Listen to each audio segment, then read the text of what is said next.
வணக்கம். தாய்நாடு செய்திகளுடன் நான் நிரோஷன். மன்னார் மாவட்டத்தில் முன்னெடுக்கப்பட உள்ள காற்றாலை அமைப்பு திட்டம் தற்போது பெரும் சர்ச்சையை ஏற்படுத்தியுள்ளது. பசுமை ஆற்றல் வளர்ச்சிக்கு வழிவகுக்கும் முயற்சியாக இதை அரசு முன்னிறுத்தினாலும் அந்த திட்டத்தின் பின்னால் உள்ள பல்வேறு அம்சங்கள் மக்களிடையே கடும் எதிர்ப்பை தூண்டியுள்ளது. குறிப்பாக நாடாளுமன்ற உறுப்பினர் அர்ஜுனா இது பற்றி கூறிய போது இந்த திட்டம் பசுமை ஆற்றலின் பெயரில் உள்ளூர் மக்களின் உரிமைகளை புறக்கணிக்க கூடாது என்று வலியுறுத்தினார். இந்த நிலையில் அர்ஜுனா தனது நாடாளுமன்ற உரையில் காற்றாலை அமைப்பதற்கான முடிவுகள் மக்களின் கருத்து கேட்காமல் எடுக்கப்பட்டது. மீனவர்கள், விவசாயிகள் மற்றும் உள்ளூர் சமூகங்கள் ஆலோசனையில் பங்கு பெறவில்லை. திட்டத்தின் ஒப்பந்த விவரங்கள் வெளிப்படையாக வெளியிடப்படவில்லை என்று குற்றம் சாட்டினார். அவர் மேலும் கூறியதாவது, பசுமை ஆற்றலுக்கு முயற்சி செய்வது நல்லதே, ஆனால் அது மக்களின் வாழ்வாதாரம் அழியும் விலை கொடுத்து வரக்கூடாது. மன்னாரில் உள்ள மக்கள் எப்போதும் புறக்கணிக்கப்படுகின்றார்கள். இது தொடர்ந்தால் நம்பிக்கை இழப்பு ஆளப்படும்.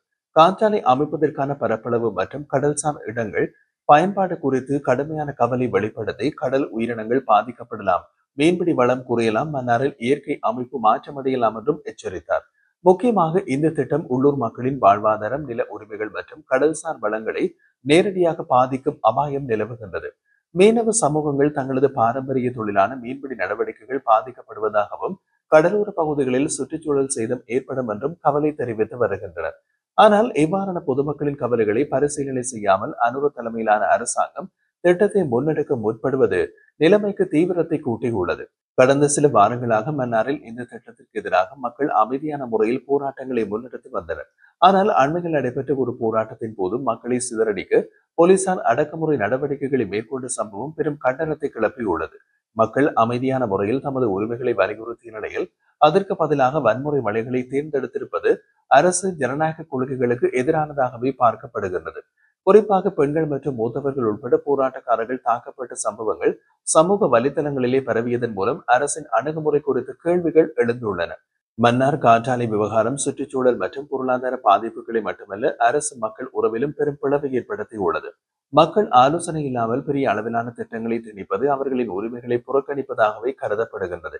மேலும் மக்களை பாதுகாக்க வேண்டிய போலீசார் அரசின் உத்தரவுப்படி அவர்களை அடக்குவதற்காக பயன்படுத்தப்படுவதாகவும் மிகவும் கவலைக்குரிய விடயமாகும். இதனால் அரசின் மீது மக்களுக்கு இருந்த நம்பிக்கை பெருமளவு குலைந்துள்ளது. மன்னார் மாவட்டத்தில் முன்னெடுக்கப்படும் காற்றாலை அமைப்பு திட்டம் தொடர்பாக அண்மையில் நாடாளுமன்றத்தில் கடும் விவாதம் எழுந்திருந்தது. சுற்றுச்சூழல் விளைவுகள், மக்களின் வாழ்வாதாரம் மற்றும் அரசியலின் மறைமுக அணுகுமுறை ஆகியவை குறித்து பல்வேறு கேள்விகள் எழுப்பப்பட்டன. இந்த நிலையில் அர்ஜுனா கருத்து தெரிவித்த போது குறித்த மன்னார் காற்றாலை விடயம் சம்பந்தமாக நாடாளுமன்றத்தில் பேசியதை தாண்டி சிங்கள ஊடகங்களுக்கும் இது தொடர்பான தெளிவுபடுத்தலை வழங்கி வருகிறேன் என்றார். சிங்கள ஊடகங்களுக்கு நேர்காணல்கள் வழங்குவது தொடர்பாக விளக்கிய அர்ஜுனா, எங்களுடைய வழிகளை விளக்க வேண்டும் என்று சொன்னால் அவர்களிடம் மட்டுமே சொல்ல முடியும். மாறாக சிங்கள அரசியல்வாதிகளை நம்புவதை விட சிங்கள பொதுமக்களை நம்புவது மேலானது என்பது மாற்றங்களை ஒரு வகையில் கொண்டு வர முடியும் என்பதையும் தான் நம்புவதாக அர்ஜுனா குறிப்பிடுகின்றார். இந்த அரசியல் சித்தாந்தங்கள் விளங்காத முன்னாள் தமிழ் அரசியல்வாதிகள் தமிழ் மக்களின் சிங்கள மக்களையும் இது ஒரு வகையில் பிரித்து வைத்து பார்க்க வேண்டும் என்ற மனநிலையை கொண்டிருந்தார்கள். அதன்படியே மன்னார் மக்களுடைய குறித்த காற்றாலை பிரச்சனைகள் சம்பந்தமாக சிங்கள ஊடகங்களுக்கு பல்வேறு நேர்காணல்களை வழங்கி இருப்பதனால் இந்த பிரச்சனைகள் சிங்கள மக்களுடைய மனங்களில் ஒரு நேரம் தட்டும் என்று அர்ஜுனா நம்புகின்றார். இந்த நிலைமையில் மன்னார் காற்றாலை விடயம் சம்பந்தமாக கடல் தொழில் நீரியவள அமைச்சர் ராமலிங்கம் சந்திரசேகர் வெளியிட்ட கருத்துக்கள் தொடர்பான காணொலி ஒன்றை அர்ஜுனா வெளியிட்டார். அதில் சந்திரசேகர் தெரிவிக்கையில் மன்னார் காற்றாலை மின் நிலையம் தொடர்பான பிரச்சனைகள் இடம்பெற்று வரும் நிலையில் குறிப்பாக அண்மையில் காற்றாலை அமைப்பதற்குரிய உபகரணங்கள் மன்னாருக்கு கொண்டு செல்லப்பட்ட போது மக்கள் எதிர்ப்பு தெரிவித்து போராட்டத்தில் ஈடுபட்டிருந்தார்கள். அவர்கள் மீது போலீசார் வன்முறைகளை கட்டவிழ்த்து விட்டிருந்ததாக கூறப்பட்டு வருகின்றது. உண்மையில் காற்றாலை கோபுரங்களை அமைப்பதற்குரிய ஆரம்ப கட்ட பணிகள் நிறைவடைந்திருக்கும் நிலையில் இப்போது போராட்டங்கள் பூதாகரமாக வெடித்திருக்கின்றது. எனவே இதனுடைய பின்னணியை ஆராய்ந்து பார்க்கின்ற பொழுது கடந்த காலங்களில் அமைக்கப்பட்ட கோபுரங்களை திறந்து வைத்தவர்களே இந்த போராட்டங்களின் பின்னணியில் இருப்பதாக தெரிய வருகிறது என்று சந்திரசேகர் குறிப்பிடுகின்றார்.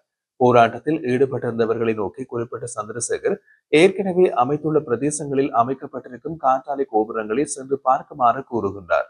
அந்தந்த கடற்கரைகளில் மீன்வளங்களோ அல்லது பறவைகளோ அல்லது இயற்கைக்கோ எந்த விதமான மாசு ஏற்பட்டிருக்கின்றதோ என்ற விடயங்களை நேரடியாக சென்று பாருங்கள். ஆனால் அவ்வாறான மாசு அல்லது தாக்கம் ஏற்படுமாக இருந்தால் அது விஞ்ஞான ரீதியாக தர்க்க ரீதியாகவும் நிரூபிக்கப்படுமாக இருந்தால் நாங்களும் நிச்சயமாக உங்களுடன் இணைந்து போராடுவதற்கு தயாராக இருக்கிறோம் என்றார். ஆனால் இன்றைய தினம் இவ்வாறு போராட்டங்களின் மூலம் இந்த அவசரத்தின் மூலம் விளங்கிக் கொள்வது என்னவெனில் உங்களுக்கு பின்னால் ஒரு அரசியல் காய் நகர்த்தப்படுகிறது என்று ஒரு குற்றச்சாட்டை வைப்பதாகவும் அந்த காணொலியில் சந்திரசேகர் குறிப்பிடுகின்றார். தொடர்ந்து பேசிய அவர் வெறுமனவே பையுடன் சென்றவர்கள் இந்த மன்னாரில் மிக பெரும் கோடீஸ்வரர்களாக இருக்கும் நிலையில் அவர்களை பற்றி யாரும் பேசாததுக்கு காரணம் அவருடைய பணம் வருகிறது, அதை பற்றி பேசுவதில்லை. இவ்வாறு எதுவும் இல்லாமல் மதத்தை போதிக்கின்றவர்களாக இருந்து கொண்டு மதம் சொல்லுகின்ற விடயங்களை தட்டி கெடுக்கின்ற நிலைமை இருப்பதாகவும் சந்திரசேகர் சுட்டிக்காட்டுகின்றார். அதன்படி விரிக்கப்பட்டிருக்கும் பொறையில் சிக்கிக்கொள்ள வேண்டாம் என்று மன்னார்வாழ் மக்களை அன்புடன் கேட்டுக் கொள்வதாக குறிப்பிடும் அவர், இவ்வாறு எந்த ஒரு அபிவிருத்தி திட்டங்களும் வராது தடுக்கின்ற பொறியாகவும் இது காணப்படுகிறது என்று சந்திரசேகர் குறிப்பிட்டார். குறித்த காணொலியில் அவர் மேலும் பேசுகையில், திலீபன் நினைவு நாளின் போது நாம் சென்ற போது தடுக்கப்பட்டதுடன் இறுதி நாள் நிகழ்விலும் குழப்பம் விளைவிக்கும் விதமாக துண்டு பிரசுரம் வெளியிடப்பட்டதாக அடாவடியாக கஜேந்திரகுமார் அணியால் கருத்துக்கள் முன்வைக்கப்பட்டு வருகின்றது. எது எவ்வாறாயினும் இந்த நிகழ்வுக்கும் எங்களுக்கும் எந்த விதமான தொடர்புகளும் கிடையாது என்பதையும் அந்த மாதிரியான கீழ்த்தரமான அரசியல் செய்ய வேண்டிய தேவை தமக்கு இல்லை என்பதையும் அவர் குறிப்பிடுகின்றார். கருத்து சுதந்திரங்கள் முன்னைய காலங்களை விட இப்பொழுது அதிகளவாக இருக்கின்ற காரணத்தினால் சமூக வலைதளங்களில் எங்களுக்கு எதிராக அதிகமான எதிர்ப்புகள் வெளியிடப்படுகிறது. அதன்படியே இந்த வன்முறை கஜேந்திரகுமார் அணி எங்கள் மீது இந்த சேறு பூசுகின்ற நடவடிக்கைகளில் ஈடுபட்டு வருகிறது. கஜேந்திரகுமார் பொன்னம்பலம் மீது தொடர்ந்து குற்றச்சாட்டுகளை அடக்கிய சந்திரசேகர், மக்கள் நிம்மதியாக இனிமேலாவது வாழ விடுங்கள் என்று கேட்கின்ற நிலையிலும் இவர்கள் போலி தேசியம் பேசி வெளிநாட்டில் இருந்து வருகின்ற பணத்திற்காக இந்த மக்களை துன்பப்படுத்துவது மட்டுமல்லாமல் கொண்டுவரப்படுகின்ற அபிவிருத்திகளையும் தடுத்துக் கொண்டிருப்பதாகவும் இந்த அணி அடாவடியாக செயற்படுவதாகவும் குறிப்பிடுகின்றார். சந்திரசேகர் பேசிய காணொலியை வெளியிட்டு அர்ஜுனா பேசுகையில், வடக்கு மாகாணத்திற்கு தேசிய பட்டியலில் வந்து ஒரு அமைச்சர் ஒரு புரிதல் இல்லாமல் முட்டாள்தனமாக பேசுகின்ற விடயமாகவே அதை பார்ப்பதாக குறிப்பிட்டிருந்தார். ஒரு அமைச்சராக ஒரு விடயங்களை பற்றி கருத்து தெரிவிக்கும் போது மிக ஆழமாக சிந்தித்து கருத்து தெரிவிக்க வேண்டும்.